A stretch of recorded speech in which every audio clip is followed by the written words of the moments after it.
Hey guys, and welcome to the Akinon's YouTube channel. In this video, we will understand the meaning of dunder all method in Python. So let's get started.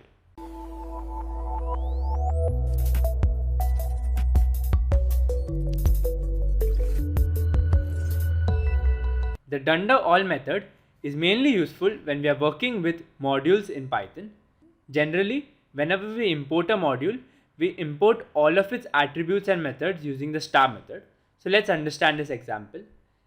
In my one directory, I have created a simple file.py and a mymodule.py, and inside the mymodule.py I have created a method, an attribute x that stores a string value of x, attribute z that stores a string value of z, and a function y that returns a string value of y.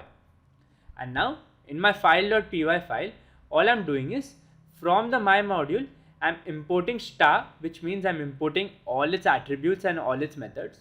And now let's run this program. As you can see, when I print z, I'm getting the value of the string z. Likewise, if I run the function y, so let me show you which function I'm running. I'm running this function that I defined in the module. If I run that function, as you can see, I'm getting y printed over here.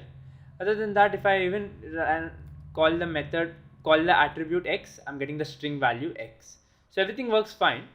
But did you know there is a method all that basically contains a list of strings, that is the attributes and methods, which should be present to the user to avail when the user imports the module using the star syntax.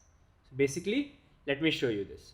So now here I have a line saying that all, and I've commented it. So now I've uncommented it, and then the dunder all method is equal to a list consisting of the methods, or I like to say attributes x and the method y.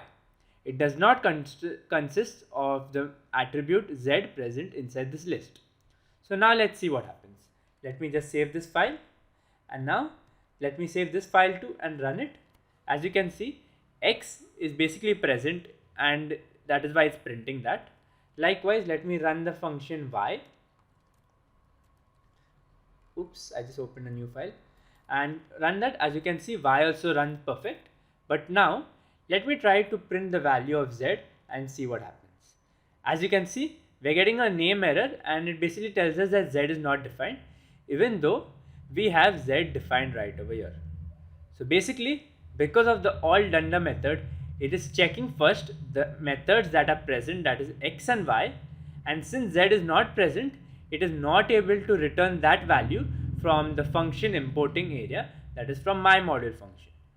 But what if I just place a comma, and now if I add the attribute z, and if I save this file and go back to the new file.py and run it, as you can see, now z runs. So basically, the all dunder method is a list that stores the attributes and methods that will be returned when the user imports the modules using the import star, that is import all the attributes and modules. So that's it from this video, guys. If you like this video and found it educational, don't forget to smash a like and share it to your friends, and subscribe to the Akinon's YouTube channel for more fun and interesting videos like these.